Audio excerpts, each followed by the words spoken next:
Assalamualaikum warahmatullahi wabarakatuh. Halo para pecinta mistiker sejati, selamat datang di channel Sharing Story Misteri. Bersama saya Mr. Won.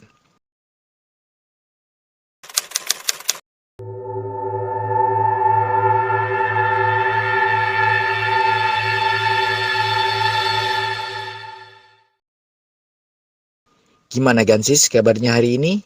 Semoga sehat selalu ya. Amin. Oke, kali ini gue mau bawain cerita mistis. Cerita ini gue dapet dari akun Dwizelo dengan judul Disesatkan Makhluk Halus di Tengah Sawah. Oh ya Gansis, jangan lupa komen, like, and subscribe ya. Oke, langsung saja kita mulai ceritanya. Hai semua. Kali ini aku akan berbagi cerita mistis yang secara nyata dialami oleh anggota keluargaku. Awalnya aku cukup skeptis dengan kejadian-kejadian yang berbau horor atau sejenisnya. Meskipun aku percaya bahwa Tuhan juga menciptakan jin yang hidup berdampingan dengan manusia. Namun, aku yakin mereka hidup di dimensi yang berbeda sehingga tidak akan mungkin bisa berinteraksi langsung dengan kehidupan manusia. Semua pemikiranku akhirnya berubah tak kala ibuku mengalami sebuah kejadian yang tak biasa dinalar dengan logika. Wallahu alam. Lambat laun, aku pun menyadari kehadiran mereka. Oke, kita mulai dari historikal ibuku dulu. Ibuku bisa dibilang sedikit lemah bulu. Dulu, saat aku masih berusia kurang lebih 5 tahunan, ibuku pernah mengagetkan seisi rumah. Bagaimana tidak? Saat ibuku sedang bersedih karena sesuatu yang tidak ku mengerti, tiba-tiba di antara suara tangis ibuku, spontan terdengar suara wanita tua yang tertawa cekikikan. Aku dan kakak perempuanku pun terhenyak kaget. Kami segera berlari menuju sumber suara itu. Sungguh heran rasanya, karena sumber suara itu ternyata dari ibuku. Bapakku hanya bisa menepuk pipinya dan berkata pelan, "Sadarlah, Bu, sadarlah." Malam pun semakin larut. Kira-kira waktu itu jam sudah menunjukkan pukul 11 malam. Bapak dengan sigap segera membopong ibuku ke dalam kamarnya, lalu merebahkannya di atas kasur, sembari terus berusaha menyadarkannya. Aku yang saat itu masih kecil hanya bisa terdiam melihat ibuku menunjukku dengan telunjuknya, sembari terus tertawa cekikikan. "Kowe sapa?" "Kamu siapa?" kata ibuku dengan suara serak nan tinggi, seperti suara nenek-nenek. Kami hanya bisa terperangah menatap ibuku menunjuk satu persatu di antara kami dengan menyuguhkan pertanyaan yang sama. "Loh, lah, ini anak lelakimu, Joko. Sadarlah, Bu," ujar bapak yang tak terlihat panik sama sekali. Ku tatap kakak perempuanku yang tiba-tiba beranjak mengambil air minum. Lalu ia pun berkomat kami di atas gelas air minum itu, kemudian meniupnya. "Bu, minum ini," seru kakakku yang saat itu sudah sekolah SMP. Tahukah bagaimana reaksi ibuku saat itu? Ia kembali tertawa cekikikan seperti mengejek perbuatan konyol kakakku. Kakakku hanya bisa menangis khawatir, sembari terus mencumi tangan ibuku. Di saat ibuku masih dalam pengaruh kesurupan itu, beberapa kali sosok ibuku kembali, lalu tak lama kemudian ia kembali lagi menjadi sosok yang lain. "Simba iki wonge apik, Pak. Dekno, ora gelem nyakiti aku," Dekno, wong api. Wonge seneng milu aku jarene. Nenek ini orangnya baik, Pak. Beliau tidak akan menyakiti aku kok. Katanya beliau suka ikut sama aku. Jelas ibuku dengan mata terpejam dan suara terdengar begitu lemas. Pokoknya yang paling aku ingat saat ibuku setengah sadar, ia menjelaskan bahwa nenek yang merasukinya adalah orang yang baik dan sosok yang berambut putih, panjang, dan aut-autan. Melihat ibuku yang tak kunjung sadar, Bapak kemudian menyuruh kami untuk tak perlu khawatir dan segera pergi tidur karena waktu itu sudah menjelang dini hari. Aku pun tak tahu apa yang dilakukan Bapak kepada ibu setelah itu. Namun ketika pagi menyongsong, ibuku sudah kembali seperti sedia kala. Itulah sepenggal kisah yang menjadi awal mula bagi beliau, sehingga kerap kali ibuku merasakan hal yang tidak lazim. Pernah saat itu ibuku tiba-tiba berlari ke sana kemari sembari bersungut-sungut. "Koe mambu, kembang melati ora? Kamu nyium bau bunga melati tidak?" kata ibuku dengan air muka penasaran. Mendengar hal itu, ku kembang-kempiskan hidupku untuk mencari sumber bau yang dikatakan oleh ibu. Tapi tetap saja aku tak mencium bau wangi apapun. Tak hanya indera penciuman, terkadang ibuku mendengar suara-suara aneh yang tidak kami dengar sama sekali. Seperti suara wanita meraung dan minta tolong, suara orang sedang bertengkar, dan suara-suara aneh lainnya. Pernah suatu hari ada sepupuku yang main ke rumah tanpa ibunya. Usianya sekitar 4 tahunan. Saat waktu senja mulai datang, sepupuku merengek untuk diantar pulang ke rumahnya karena ia mencari ibunya. Dengan terpaksa, ibukulah yang akhirnya mengantarkan pulang sepupuku dengan sepeda motornya. Saat itu sedang bulan puasa, sehingga setelah mengantarnya, ibuku segera bergegas pulang ke rumah. Hari pun semakin petang dan jalanan desa semakin sepi. Rumahku bisa dibilang agak melusuk atau jauh dari jalan raya. Sehingga ibuku harus melewati area persawahan yang cukup panjang untuk bisa sampai ke rumah. Saat melewati area persawahan, tiba-tiba ibuku dikejutkan oleh sosok tinggi besar dan semua tubuhnya berwarna hitam. Sosok itu berdiri di tengah jalan sembari melototi ibuku yang saat itu hendak melewatinya. Syukurlah, rasa shock ibuku masih bisa dia kendalikan. Lalu beliau dengan rasa takut dan panik segera mempercepat laju motornya menyusuri jalanan yang terjal. Itulah beberapa hal yang ku tahu pernah dialami ibuku sebelum kejadian yang akan kuceritakan selanjutnya ini terjadi. Belum lama ini ibuku jatuh tanpa sengaja di suatu tempat hingga kakinya kiri lebam dan tak bisa berjalan hingga berhari-hari. Lambat laun karena proses pengobatan, ibuku akhirnya bisa berjalan sedikit demi sedikit meskipun jalannya pincang. Namun sakitnya tersebut mengakibatkan beliau tidak bisa menjalankan bisnis jualannya sehingga keuangan kami agak tersendat dan membuat penyakit darah tinggi ibuku kumat. Suatu hari di tengah sakitnya itu ada acara selamatan di rumah bibiku. Di dalam tradisi keluarga kami, rewang adalah keharusan apabila ada saudara yang memiliki hajat atau acara. Biasanya sih ibuku memang paling cekatan jika rewang di rumah saudaraku. Namun sakitnya tersebut membuat tenaganya lesu sehingga beliau hanya bisa membantu sebisanya saja. Karena itulah bibiku terkenal vokal bicaranya itu. Berkata agak keras karena ibuku yang tak cekatan saat sedang repot-repotnya. Ibuku akhirnya sakit hati dan memutuskan untuk tak meneruskan kegiatan rewangnya. Sore harinya, ibuku memutuskan untuk ikut ke sawah bersama dengan bapakku sembari menyiangi rumput di sekitar tanaman padi miliknya.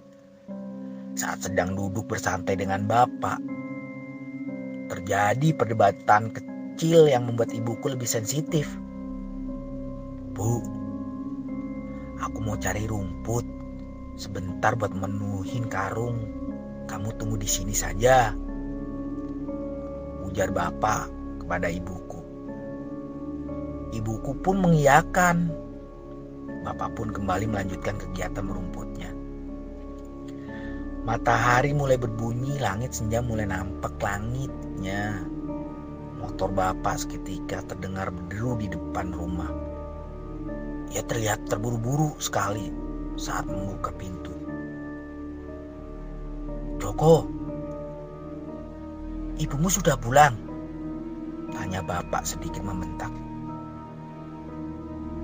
"Belum, aku baru pulang kuliah ini, Pak," jawabku datar.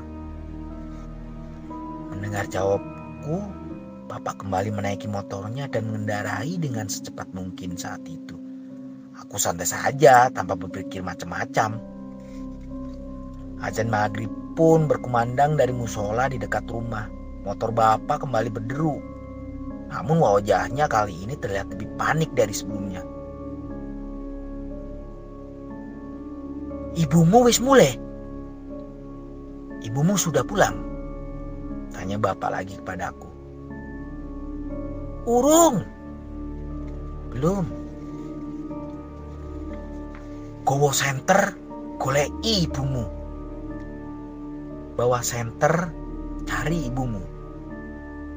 Sontak aku pun ikutan panik karena tahu bahwa ibuku belum juga sampai ke rumah dan tak tahu kemana rimanya.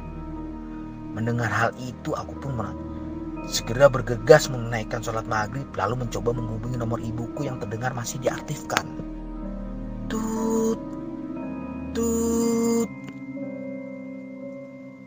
Sudah puluhan kali ku coba menghubungi nomor ibu, namun lagi-lagi tak terjawab.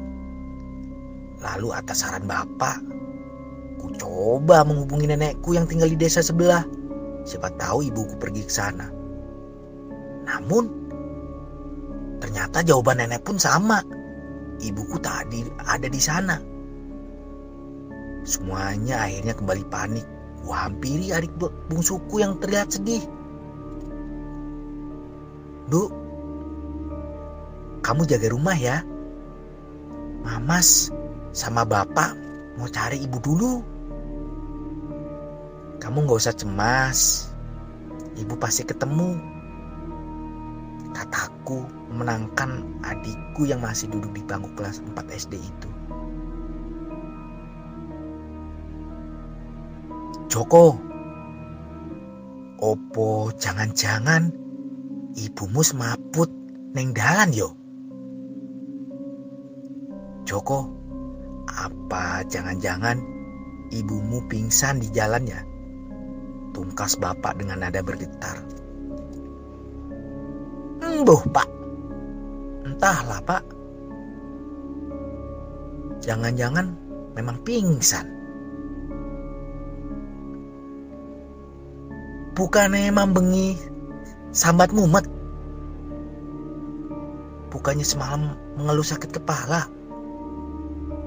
jawabku menganalisa keberadaan ibu. "Mau wonge kudu nesu wae. Pas arep mulih tak delok wes ora ono wonge. Tak kira mlakun disikan." Batinku, "Sikile tingklang mosok iso mlaku tekan adoh? Ra mungkin. Pasti wonge ono nang sekitar sawah le.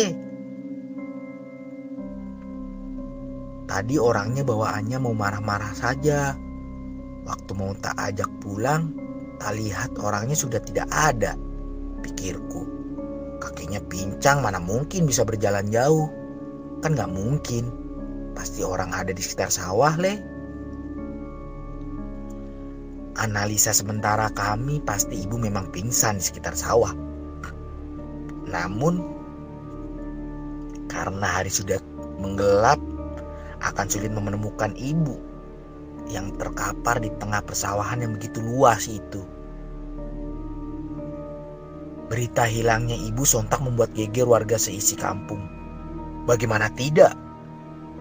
Saat aku dan bapak hendak mencari ibu ke sawah, beberapa kali kami menanyai orang yang lewat. Siapa tahu mereka melihat ibuku. Hingga ada salah satu tetanggaku yang katanya tak sengaja melihat ibuku berjalan sendiri ke arah jalan pintas.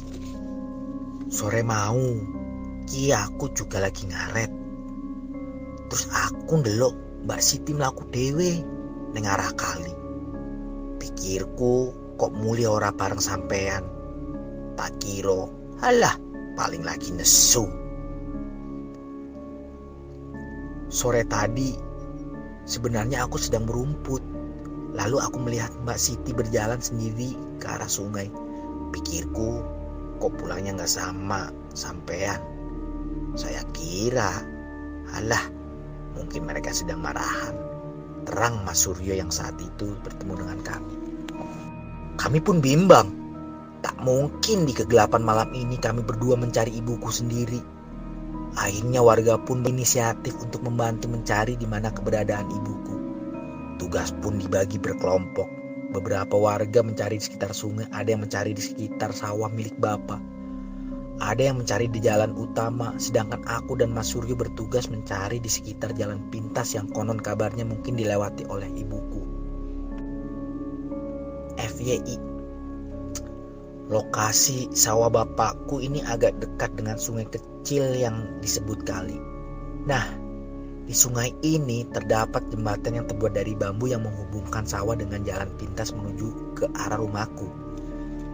Lewat di sana sebenarnya sih memang lebih dekat, namun lokasinya memang cukup menyeramkan. Di seberang jembatan ada pekarangan yang sangat luas dengan pepohonan yang sangat rimbun. Di sebelah kiri pekarangan terdapat kebun karet. Lalu di sebelah pepohonan karet agak ke sana lagi terdapat area pemakaman. Sedangkan di jalur sebelah kanan terdapat kebun sawit dan pepohonan bambu. Sehingga di lokasi itu memang tak ada perumahan warga. Rumah kami yang berada di lingkungan pedesaan rata-rata masih memiliki pekarangan lebar di sekitar rumahnya. Orang-orang yang pulang dari sawah terkadang memang melewati jalan itu, namun hanya saat siang hari saja. Karena jika lewat sana di kala petang, bisa dipastikan jalanan pun tak akan kelihatan saking gelapnya. Menurut cerita kakak perempuanku yang saat ini tinggal jauh bersama dengan suaminya, mengatakan bahwa dulu aku sempat diganggu makhluk halus saat aku masih berusia 2 tahunan. Awalnya aku diajak keluargaku untuk menengok sawah sekaligus jalan-jalan sore. Hari pun semakin larut. Agar cepat sampai ke rumah, kami melewati jalan pintas yang aku ceritakan tadi. Malamnya aku tak berhenti menangis sampai dini hari. Ditenangkan berbagai cara pun tak membuat tangisku berhenti. Katanya aku berteriak ketakutan sembari menutup mataku. Aku pun berhenti menangis saat diminumi air pemberian Mbah Senen, dukun paling tertua di desa kami. Sejak saat itu bapak dan ibu tak pernah mengajakku lewat jalan itu, terutama saat hari menjelang senja. Kembali ke cerita soal ibuku. Aku bersiap-siap membawa senter untuk melakukan aksi pencarian. Sedangkan bapakku bergegas ke rumah Mbah Senen untuk meminta bantuan. Siapa tahu beliau bisa menerawang keberadaan ibuku. Sampailah kami di lokasi yang dimaksud. Pencarian pun dimulai. Aku pun berbagi tugas dengan Mas Suryo. Joko, aku cari di sekitar sawit. Kamu di sekitar kebun karet ya. Kalau ada apa-apa langsung panggil aku. Oke? Siap, Mas. susuri daerah sekitar pohon karet yang begitu sunyi dan gelap. Entah kenapa saat itu aku sama sekali tak merasa takut. Karena pikiranku cuma satu, ibu harus segera ditemukan. Serak, serak. Tiba-tiba terdengar suara daun-daun kering yang tersapu. Kuarahkan senter ke arah sumber suara. Seekor ular wengeling berukuran besar sedang berjalan ke arahku. Segera aku ambil kayu untuk menghalaunya. Trak! Suara golok tiba-tiba terdengar membuat kepala ular tersebut putus. Kue ora dicokot toh, Jok? Kamu gak kena gigit kan, Jok? Tanya Mas Suryo yang tiba-tiba datang menolongku dan membacok ular itu. Sungguh hal itu membuatku sedikit mengalami senam jantung. Ora, Mas. Enggak, Mas. Lalu pasca ular itu terbunuh, di tengah kesunyian itu tiba-tiba terdengar suara yang sulit dinalar dengan logika. Suara anak kecil dan riuh terdengar begitu jelasnya seperti sedang saling melempar canda. Ku tengok Mas Suryo yang terlihat keheranan. Kue, krungu juga ora, Cok? Kamu dengar juga nggak, Cok? Kami pun saling berpandang memandang, memasang kuping lebar-lebar untuk memastikan kembali apa yang kami dengar itu. Suara anak-anak itu kian lama semakin terdengar keras. Iyo, Mas, jawabku lirih. Dan Cok, tambah rame tenan suarane. Tambah ramai saja suaranya, seru Mas Suryo. Entahlah, malam itu adrenalinku benar-benar terpacu. Aku sama sekali tak takut dengan situasi yang sedang kuhadapi saat ini. Aku malah kesal dan geram di suatu situasi gawat seperti ini, malah berniat menjahili kami. Ngunukui, ora sah ditanggapi, Cok. Mengkolak suwe-suwe meneng dewe. Kayak gitu gak usah ditanggepin, Cok. Nanti lama-lama juga didiemin sendiri, ujar Mas Suryo dengan santainya. Nek nganti jahil meneh, mentolo arep tak jaluk gelut, Mas. Kalau sampai jahil lagi, bakalan aku ajak kelahi, Mas, jawabku penuh emosi. Benar saja. Suara ribut itu sontak kembali hening menyuguhkan rongrongan suara serangga-serangga malam di sekitar pepohonan. Aku dan Mas Suryo pun kembali menapaki sekitar pepohonan untuk mencari keberadaan ibuku. Waktu sudah menjelang isya, namun pencarianku nihil. Tak ada tanda-tanda keberadaan ibu di sana.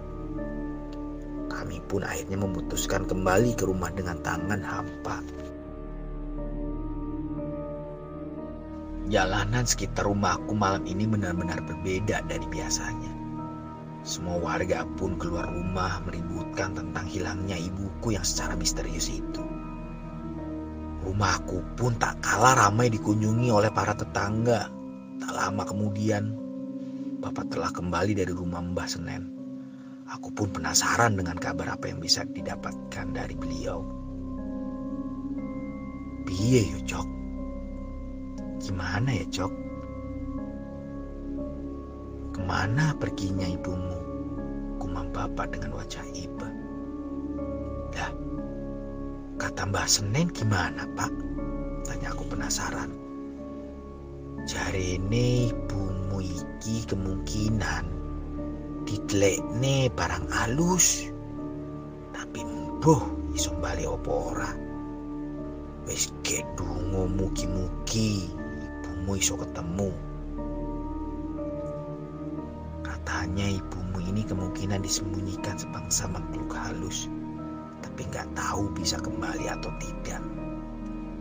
Sudah, doakan saja semoga ibumu bisa segera ketemu. Lututku pun seketika lemas. Bagaimana nanti jika ibuku tidak kunjung ketemu?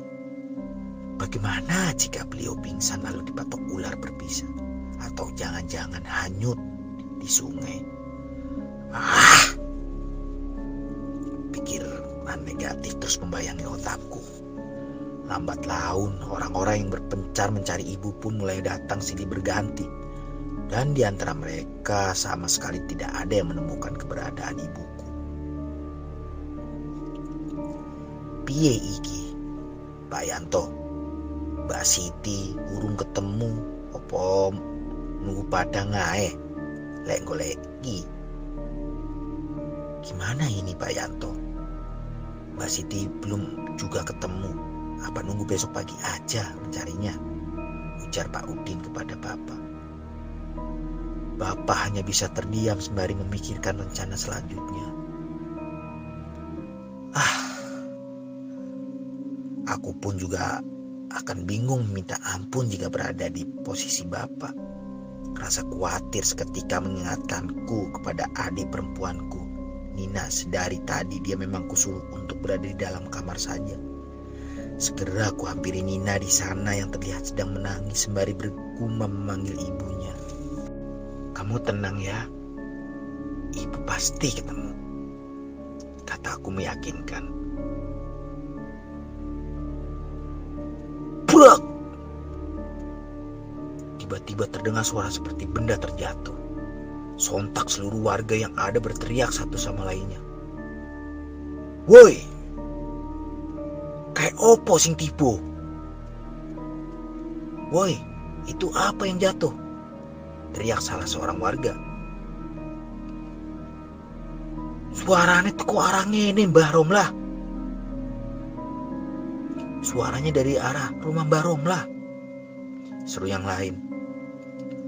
Orang-orang pun berbondong-bondong ke sana. Ada yang langsung berlari untuk memastikan sumber suara itu. Mbak Siti, ketemu! Mbak Siti, ketemu! Teriak salah seorang yang pertama kali melihat ibuku. Aku pun segera berlari menuju ke rumah Mbak Romlah, tempat di mana ibuku tiba-tiba muncul secara misterius. Saat itu kondisi ibuku sedang pingsan, lalu beliau pun segera dibopong ke dalam kamarnya. Rumah Mbak Romlah ini letaknya berseberangan dengan rumahku, namun tidak berhadapan pas dengan rumahku, karena sebelah rumahnya terdapat pekarangan yang cukup luas. Setelah penemuan ibuku yang tiba-tiba seperti terjatuh dari atas itu, sontak membuat warga keheranan dan bertanya-tanya, bagaimana mungkin ibuku bisa sampai di depan rumah Mbah Romlah secara mendadak. Sedangkan jalanan sedari tadi sangat ramai. Kapan ibuku lewatnya? Kenapa semua orang tak melihatnya lewat menuju rumah Mbah Romlah? Jika memang beliau melewati jalan lain, lalu lewat mana lagi? Karena jalan menuju rumah Mbah Romlah tidak ada jalan pintas. Namun rasa penasaran itu dengan mudah kuabaikan karena aku bersyukur ibuku akhirnya bisa ditemukan. Kini semua orang mulai lega, masih dipenuhi berbagai tanda tanya. Pak Yanto, nek uwong bar ilang amarga barang alus ngene ki biasane nek wis sadar iso kaya wong bingung. Ojo lali diobatke nanggone wong pinter, Pak. Pak Yanto, kalau ada orang yang hilang karena barang halus begini, biasanya kalau sadar akan seperti orang linglung. Jangan lupa dibawa ke orang pintar, Pak, kata Mas Suryo memberi saran. Nggih, Mas, jawab Bapak. Sekitar 3 jam lamanya ibuku akhirnya siuman. Matanya terlihat berat untuk terbuka. Semua orang yang masih ada di rumahku seketika berucap syukur. Mata ibuku menyelidik keadaan sekitar, memandangi orang-orang yang tengah mengerumuninya, termasuk aku, Bapak, dan Nina.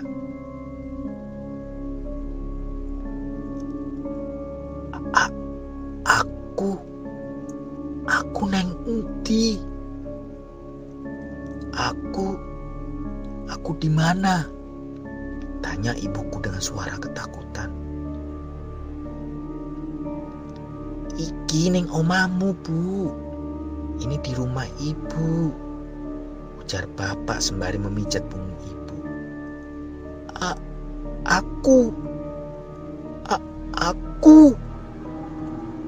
Aku iki sopo?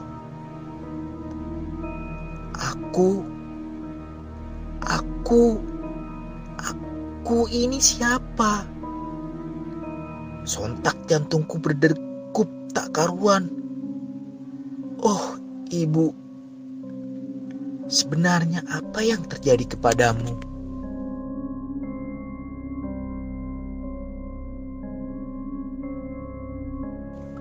Kerongkonganku terasa sesak, kepalaku terasa nyut-nyutan.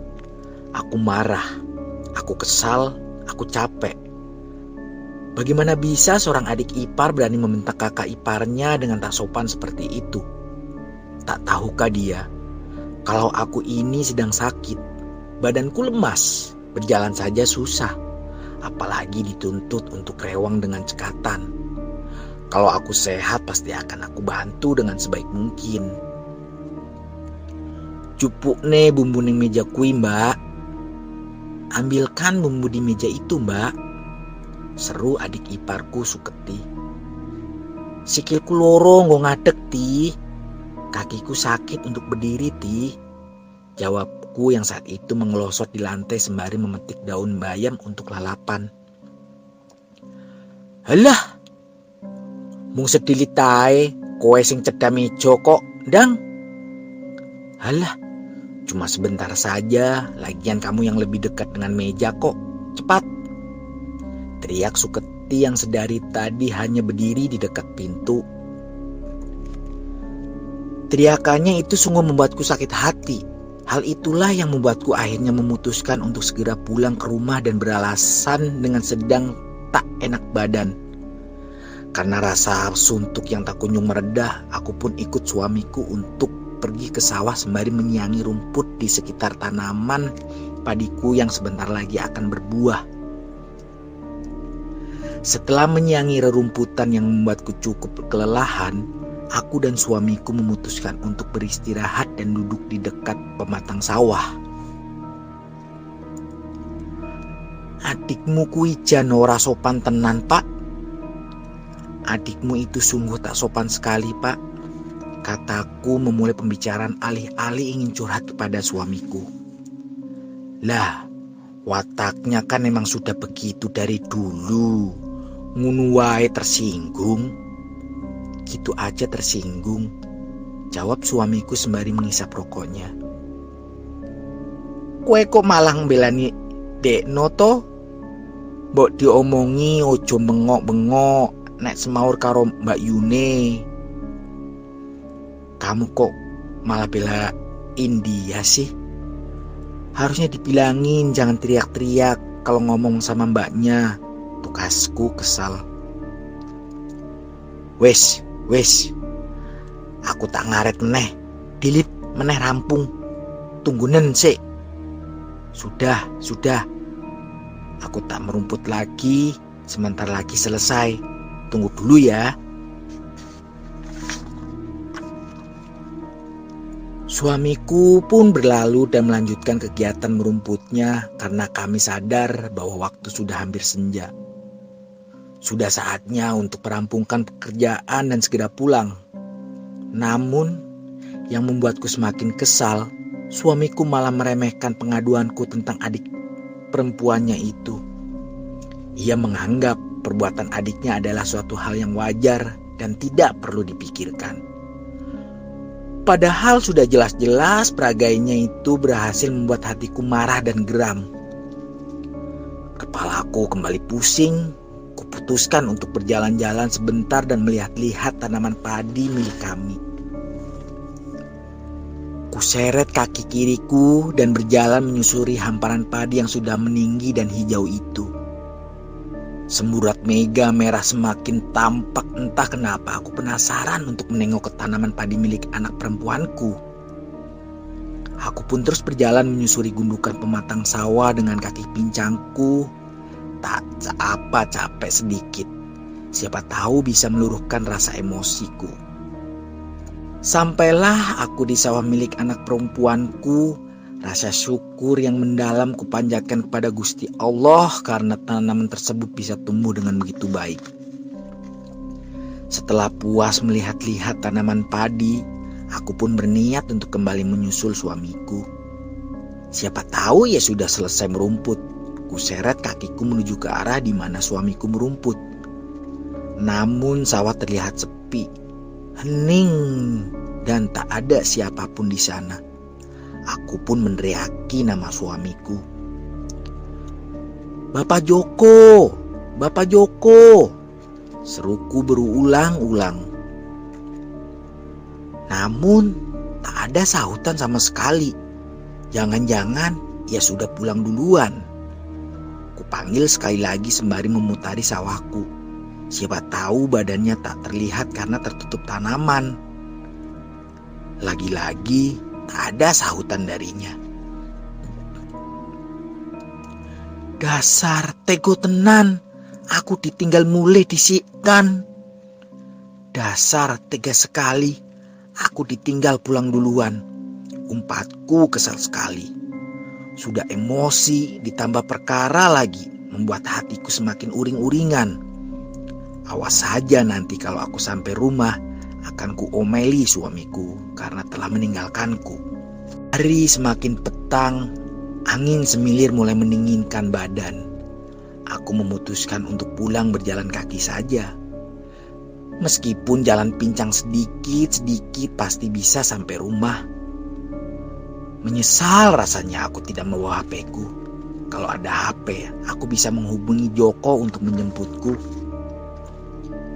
Jalan utama menuju ke rumah terlihat begitu jauh, sedangkan jika aku pulang melewati jalan pintas, pasti akan lebih dekat. Baiklah, kuputuskan untuk pulang menerobos jalan pintas saja mumpung hari belum begitu gelap. Kuseret kembali kakiku menuruni petak-petak sawah yang landai. Tiba-tiba, kulihat di sekitar sawah di dekat jembatan bambu. Ada kurang lebih 10 ibu-ibu yang hendak pulang dari sawah. Aku pun tersenyum lebar. Senang bukan main rasanya karena ada kawanan lain yang berbarengan denganku. Sebagian dari mereka sedang membawa caping dan rantang makanan. "Arep mulih juga toh Mbak Yu? Mau pulang juga Mbak?" Sapa salah satu di antara mereka. "Nggih Mbak," jawabku sembari melempar senyum. "Sikile sampean loro toh Mbak? Wes kene bareng ade wae mulihe." "Kakinya sakit ya Mbak?" "Ya sudah, ayo kita pulang sama-sama," tawar salah seorang yang tersenyum lebar kepadaku. Aku pun mengangguk, menyeret kakiku lebih cepat lagi untuk menyusul mereka yang berhenti sejenak menungguiku. Kuikuti derap kaki ibu-ibu yang tengah menyeberangiku. Namun saat hendak menyeberangi jembatan bambu, lambat laun raga mereka menghilang satu persatu. Sungguh mirip sekali dengan adegan film. Seketika bulu kuduku berdiri, bingung melihat keadaan sekitar yang tiba-tiba menggelap. Aku neng ngendi iki? Kok peteng kabeh? Aku di mana ini? Kenapa semua terlihat gelap? Batinku penuh rasa takut. Sontak tubuhku seperti melayang dari satu tempat ke tempat yang lain. Seperti kapuk yang terbang terasa ringan. Dan anehnya, kali ini pandangan mataku yang semula hanya bisa melihat kegelapan, seketika bisa melihat cahaya berpendar, dan aku kini mendarat di suatu tempat yang tampak asing. Tampak sebuah lapangan yang luas sekali dan hanya ada aku satu-satunya orang yang ada di sana. Tenang no pikirmu. Tenang no pikirmu. Tenangkan pikiranmu. Tenangkan pikiranmu. Sebuah bisikan lembut membuat hatiku terasa tenang dan damai. Entah kenapa emosiku yang semula berapi-api lambat laun semakin memudar. Duh Gusti, iki ngimpi opo kenyataan? Ya Allah, Ini sebenarnya mimpi apa kenyataan? Jeritku setelah menyadari ada sesuatu yang salah.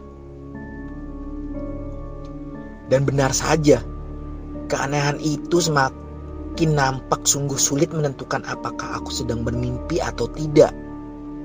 Dalam sekejap mata, semuanya kembali menggelap. Tiba-tiba aku terseok ke sebuah tempat yang terlihat seperti kubangan lumpur. Lalu ku coba meraba-raba sekelilingku. Kok ono kawat ning kene? Kok ada kawat di sini? Raungku sembari menangis. Kuraba-raba sekenanya dengan kedua telapak tanganku. Hanya kawanan kawat berduri yang biasa kurasakan. Ya Allah, aku pengen balik. Ya Allah, aku ingin pulang. Tangisku semakin menjadi. Seketika aku rasakan sesuatu yang aneh. Kaki kiriku yang semula sakit dan tak bisa melangkah dengan normal, tiba-tiba terasa tidak sakit sama sekali. Aku pun bangkit, mengangkat badanku yang semula tak berdaya. Aku kudu iso golek dalan mulih. Aku harus bisa mencari jalan keluar. Batinku meyakinkan diri. Kususuri kawat-kawat itu menapaki tanah demi tanah yang kusadari itu adalah area persawahan. Logikaku semakin tersadar bahwa aku sedang tidak bermimpi. Kuputari segala penjuru namun nihil. Aku hanya berjalan memutar tanpa arah. Entah berapa lama aku berjalan ke sana kemari, rasanya sudah berjam-jam lamanya. Namun, lagi-lagi tak ada rasa sakit di kakiku.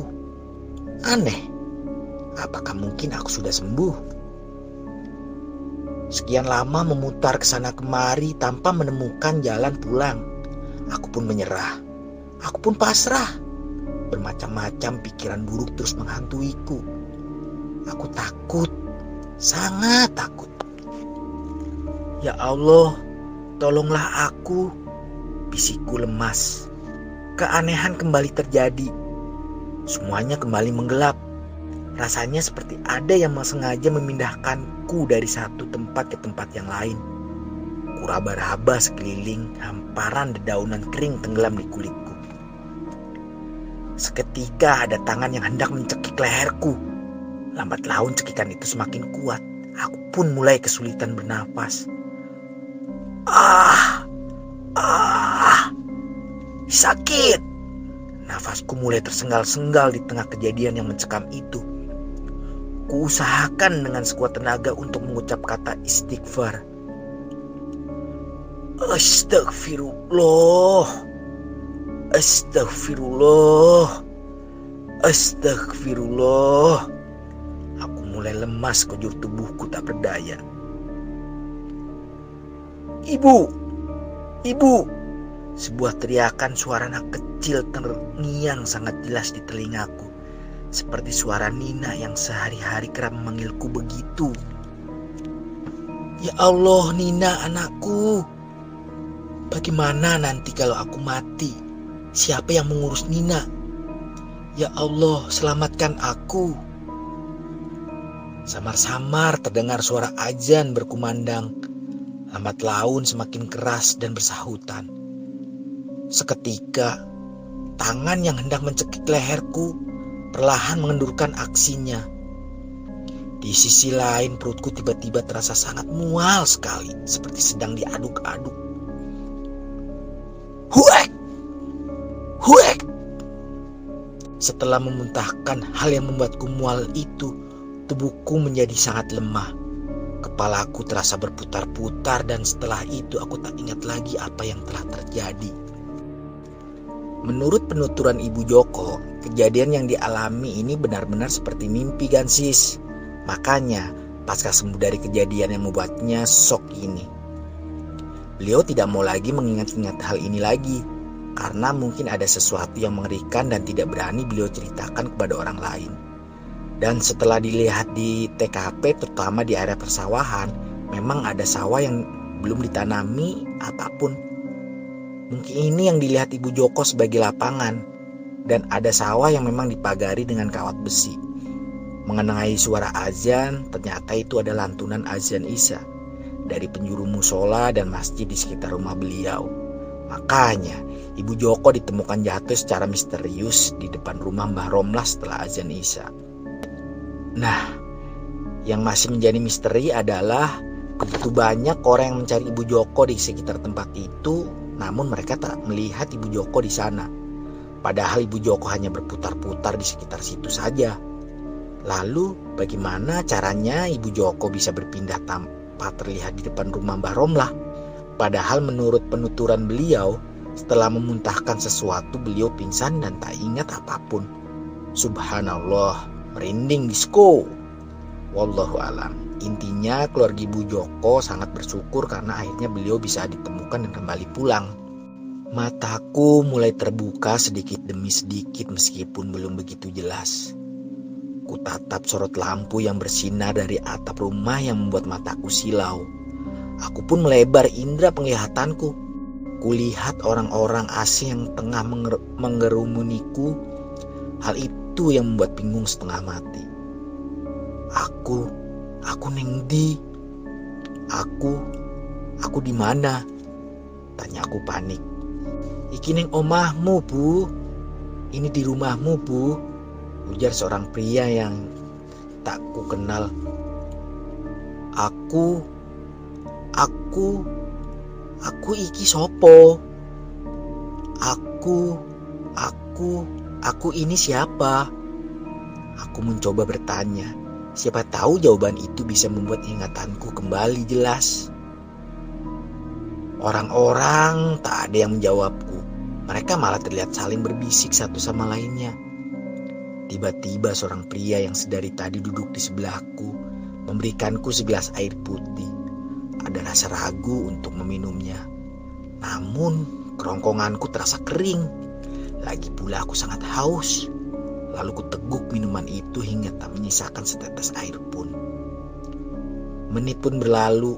Tak sengaja kulihat seorang anak perempuan yang tengah duduk bersama seorang lelaki muda. Ia hanya terdiam membisu dengan wajah yang penuh tanda tanya. Lambat laun, samar-samar aku mulai ingat bahwa dia adalah Nina, anakku. Duk, panggilku pada gadis kecil itu. Gadis itu langsung beradu pandang dengan lelaki di sebelahnya. Ah, ternyata lelaki di sebelahnya adalah Joko, anak lelakiku. Seketika aku mulai ingat jati diriku meskipun dengan kondisi kepala yang pusing luar biasa. Tubuh yang lemas tak terkira dan rasa takut yang masih mencekam. Nadi. Suara berbisik dari orang-orang sekitar yang terdengar mengucap syukur membuatku menyadari bahwa apa yang telah kualami bukanlah sebuah mimpi.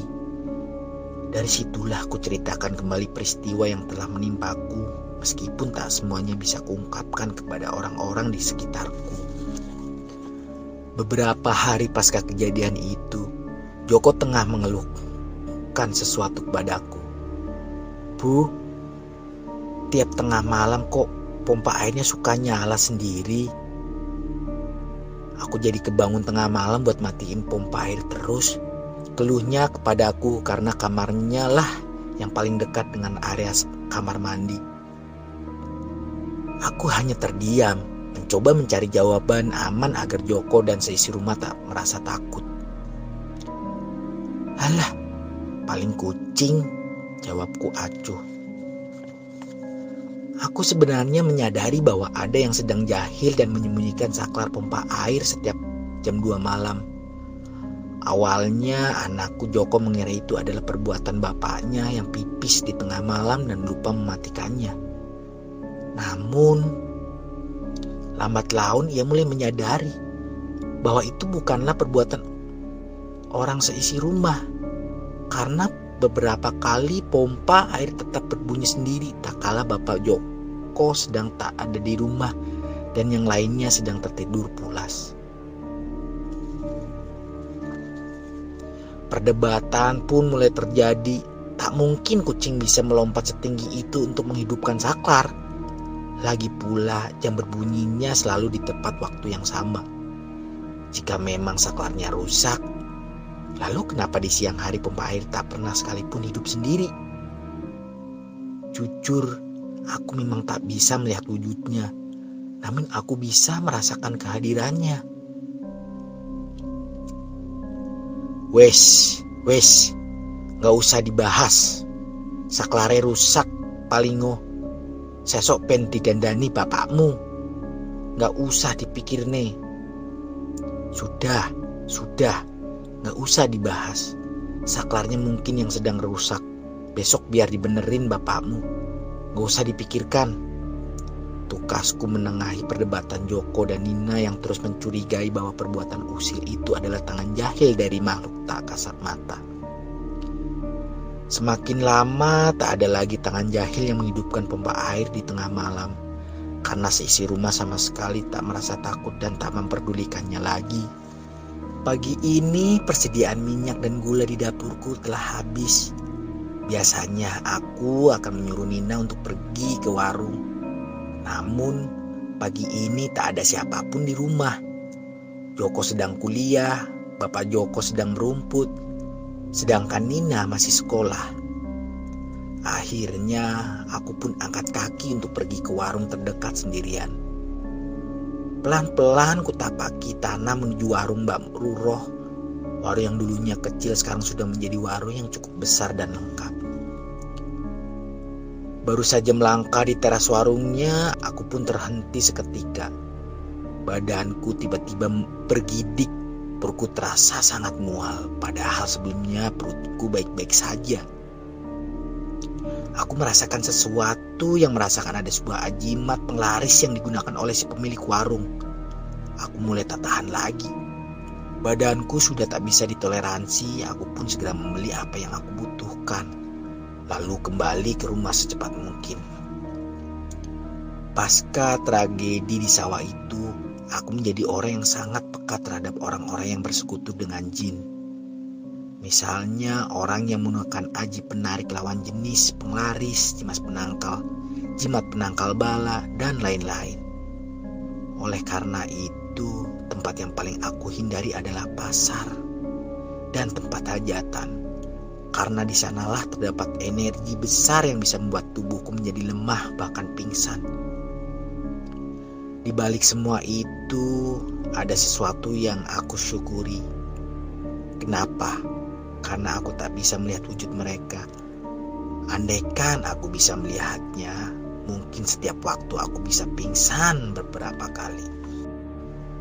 Sudah 1 bulan lamanya pasca kejadian yang menimpa aku terlewati. Kakiku pun berangsur-angsur membaik meskipun belum bisa berjalan dengan sempurna. Rasa peka dan sensitif terhadap hal-hal mistis pun semakin memudar. Kehidupanku pun mulai terasa normal kembali. Namun, kejadian itu terasa menorehkan sesuatu yang membuatku seperti pikundini. Pernah saat itu aku pergi ke pasar. Lalu aku mampir ke rumah temanku sebentar. Ketika pulang, aku kebingungan karena tak menemukan kunci motorku. Sudah terlanjur mendorong motor ke sana kemari lalu mencari bengkel agar motorku bisa berbunyi meskipun tanpa kunci. Ternyata kuncinya ada di dalam tasku. Atau pernah saat aku berbelanja sesuatu tapi aku lupa membawanya pulang. Selinglung itukah aku sekarang ini? Suatu siang, Bapak Joko mengajakku untuk pergi bertandang ke acara nikahan tetangga desa. Lembaran uang berwarna biru pun aku masukkan ke dalam amplop. Aku dan Bapak Joko segera bergegas pergi setelah kami telah bersiap. Hiruk pikuk para tamu undangan telah memenuhi tempat acara. Aku dan Bapak Joko pun beringsut mencari tempat duduk lalu menyantap makanan yang telah kami ambil dari barisan prasmanan. Bu, amplope endi? Ojo lali diperiksa sik. Bu, amplopnya mana? Jangan lupa diperiksa dulu, ujar Bapak Joko kepadaku. Aku pun segera merogoh tas lempangku, mencari-cari amplop yang telah kuisi dengan uang punjungan itu. Kutemukan sebuah amplop putih lalu kuperiksa isinya. Ternyata amplop yang kubawa adalah amplop kosong. Piye iki, Pak?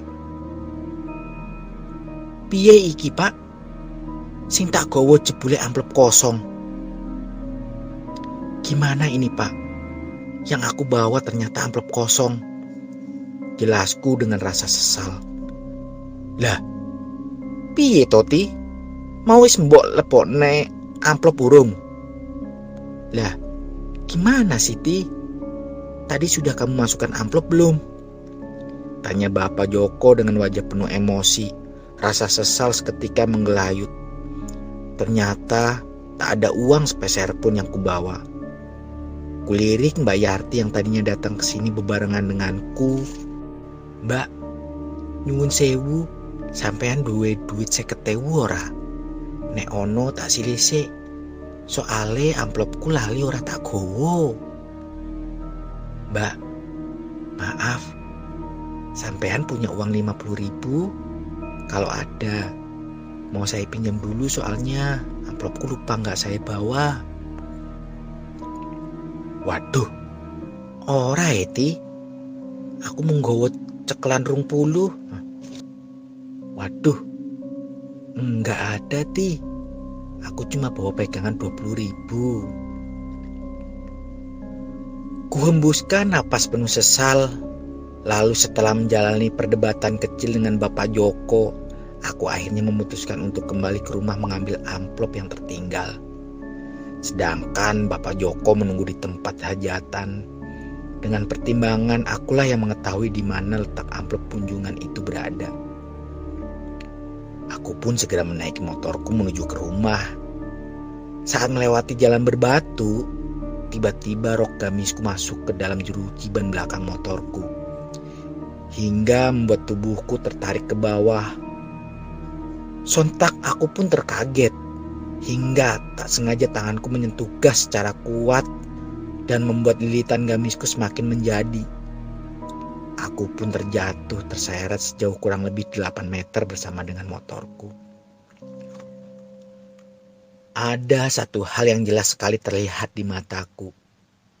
Seseorang dengan sosok wanita berparas cantik dan muda mendongakkan leherku ke atas agar kepalaku tak menimpa bebatuan.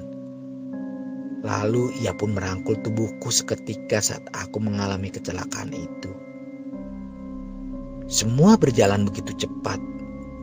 Aku pun berpikir mungkin ia sengaja melakukannya untuk menolongku. Entahlah. Sosok itu dalam sekejap mata telah menghilang saat orang-orang yang lewat datang menolongku. Dan benar saja, kecelakaan itu sama sekali tak menimbulkan luka serius. Hanya sedikit luka goresan di kakiku. Padahal secara logika, terseret dengan motor seperti itu pasti akan membuat kepala dan badanku terluka sangat parah. Aku hanya berucap, terima kasih.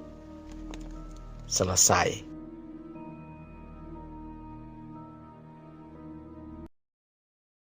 Oke Gansis, demikian kisah ini. Nantikan kisah mistis selanjutnya.